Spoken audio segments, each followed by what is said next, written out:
JJK Season 3 is officially one of the worst animes of all time, according to a lot of fans online. Yes, there are a lot of Western fans who are absolutely poo-pooing on JJK Season 3 Episode 3. I have seen so many negative comments on TikTok, on X, you name it, of people in the Western world complaining about JJK Season 3. Many fans in the West found this episode to be a huge letdown and a big disappointment, and that MAPPA were the wrong studio for JJK. However, despite all of these negative Nancy's complaining about Jujutsu Kaisen Season 3 Episode 4, this episode is currently at a 9.8 out of 10 on IMDb, and it is officially the highest rated JJK episode of all time. That is a huge achievement, and honestly, I absolutely agree with the high score because this episode was fantastic. So a lot of fans did really love this episode. Looking at all of these 10 out of 10 scores on IMDb, many fans were blown away by this episode. People did not expect Maki to go absolutely crazy in this episode for anime onlys. And honestly, I am so jealous of all of the anime onlys. They went into this episode not expecting much, but ended up getting a lot more than they asked for, and they praised the episode. And you know what, mate? You love to see it, and I am so happy a lot of people love this episode because I love this episode too. I, in my personal opinion, think that JJK Season 3 Episode 4 is a masterpiece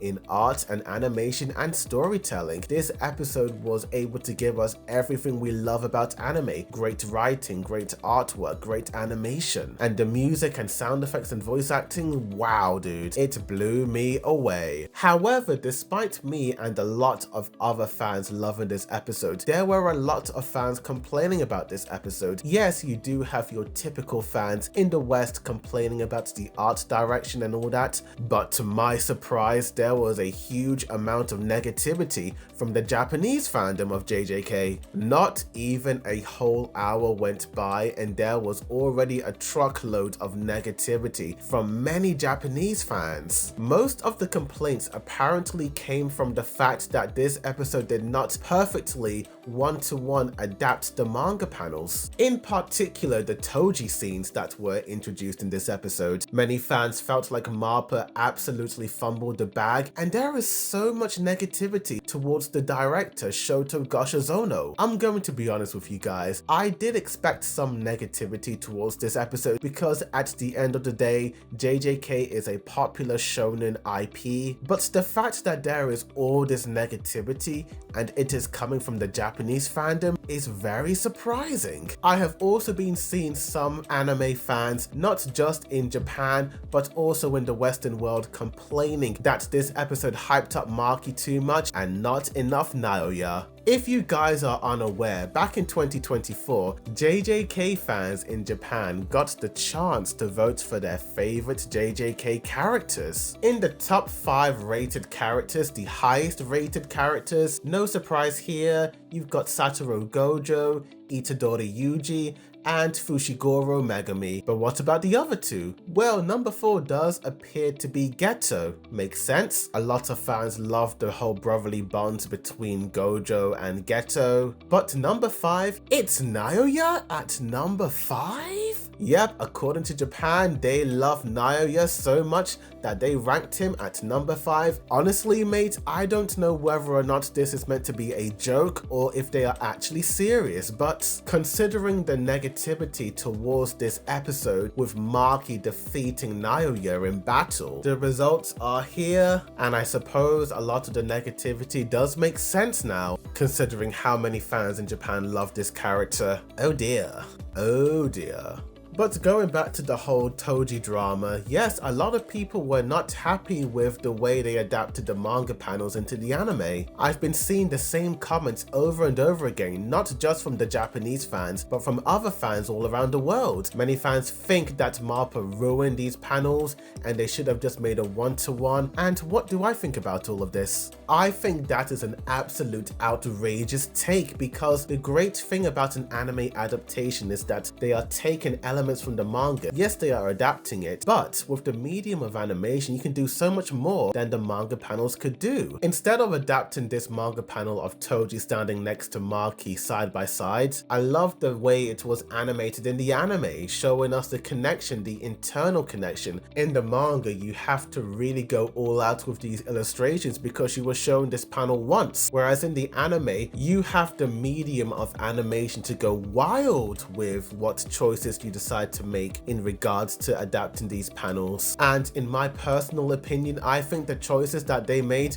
were absolutely excellent. So I don't even agree with the majority of these negative comments. However, despite all of this, there is one negative comment that I more or less agree with. This post by this Japanese account, which has gone viral with over 6.7 million views. This one fan talks about how overseas fans only care about the hype fight sequences, cool Sakuga animation and aura moments, whereas the Japanese fans care more about the storytelling and the rule breakdowns and all that info jazz. While I don't quite agree with their statement in saying that only overseas fans care about Sakuga moments and only the Japanese fans care about the storytelling, this person is not entirely wrong, because the top 3 highest rated episodes in JJK are episodes where the fight sequences go crazy. Fans claim that they care about storytelling, yet when an episode like the Culling Games Season 3 Episode 3 premieres, giving you exposition in regards to the rules, or an episode like Solo Leveling Season 2 Episode 9 where the anime takes a break and actually focuses more on the storytelling instead of the fight sequences, those episodes end up being downvoted and become some of the more lower rated episodes compared to the rest of the season. I said this once and I'll say it before, I think some shonen fans out there in the world are too embarrassed to admit that they love seeing action scenes in their shonen series and don't always want to watch the shonen series which talks about the lore. I mean, look at this recent episode, JJK Season 3 Episode 4. So many fans are only focusing on talking about the fight sequences and Maki's aura moments, in comparison to the storytelling, the dynamic between Maki and Mai and the Zenin clan. All of that conversation is completely drowned out by the absolute overwhelming amount of fans praising the art and animation, praising the fight sequences and the aura hype moments. But honestly, that isn't a bad thing, because hey, it is a shonen series after all. There is bound to be action in it, and when it is done good,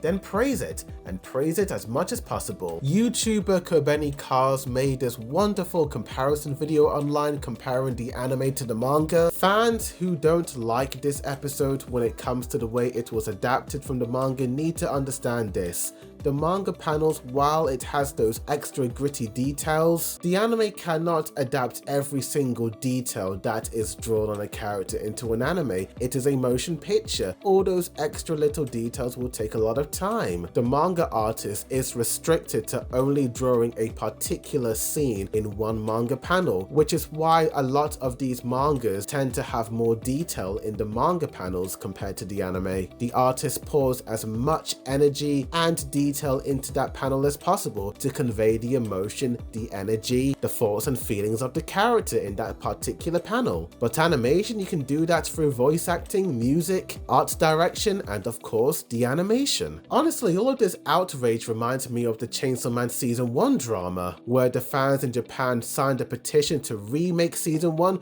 because they did not like the art direction of Season 1 at all. Look, at the end of the day, art is subjective. People will like or dislike it regardless. It's okay to have an opinion, but don't be so mean to the directors, the animators who are working so hard on this episode, as I have been seeing a lot of negative comments towards the director and some of the animators, which in my opinion is no good at all. You can like or dislike this show, but don't be mean to the people working on it. Overall, I do not agree with any of the negative comments, as this is my favorite episode of JJK so far. But what do you guys think about all of this? Tell me. Like this video, subscribe for more JJK videos, as well as other anime news updates, reviews, comparisons, breakdowns, rankings, and more. Thank you for watching. The Second Boy Dude signing out.